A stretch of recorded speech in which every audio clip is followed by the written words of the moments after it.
পশ্চিমবঙ্গ সরকারের তথ্য ও সংস্কৃতি বিভাগের উদ্যোগে শুক্রবার বিকেলে দক্ষিণ দিনাজপুর জেলার বুনিয়াদপুর ফুটবল মাঠে শুরু হয়েছে বাংলা মোদের গর্ব অনুষ্ঠান।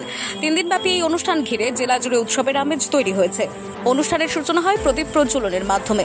উপস্থিত ছিলেন গঙ্গারামপুর মহকুমার শাসক অভিষেক শুক্লা, দক্ষিণ দিনাজপুর জেলা পরিষদের সভাধিপতি চিন্তামণি বিহা, জেলা পরিষদের কো-মেন্টর শঙ্কর সরকার, জেলা পরিষদের সদস্য সুভাষ ভাওয়াল, গঙ্গারামপুর পৌরসভার পৌর প্রশাসক প্রশান্ত মিত্র, বুনিয়াদপুর পৌরসভার চেয়ারপারসন কমল সরকার সহ একাধিক বিশিষ্ট অতিথি।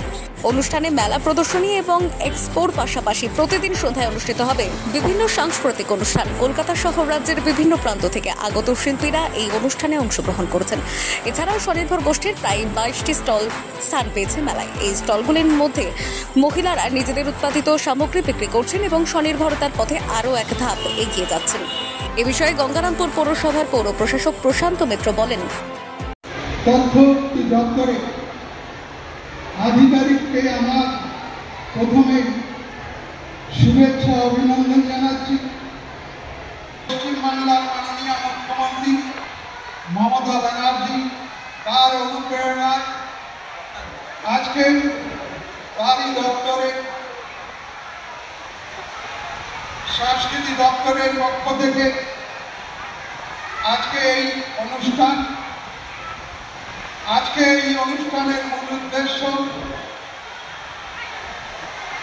যে আমাদের বাংলার সমস্ত মানুষকে কিভাবে এগিয়ে নিয়ে যাওয়া যায়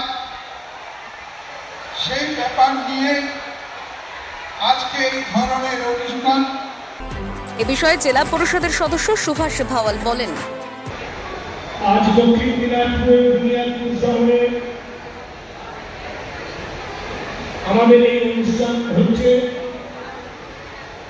এই অনুষ্ঠানের জন্য প্রথমেই আন্তরিক ধন্যবাদ জানাই জেলার তথ্য সংস্কৃতি দপ্তরের আধিকারিক এবং আমাদের জেলা পরিষদের তথ্য সংস্কৃতি এবং শিক্ষা কর্মদক্ষ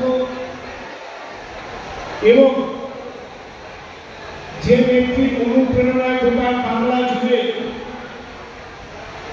এভাবেই প্রত্যেকটা জেলায় বাংলা মোদের গর্ব অনুষ্ঠানটা হচ্ছে। আমাদের সকলের প্রাণপ্রিয় মাননীয় মুখ্যমন্ত্রী মমতা ব্যানার্জি। বুনিয়াদপুর থেকে বিশেষ প্রতিবেদন, নিউজ টুডে।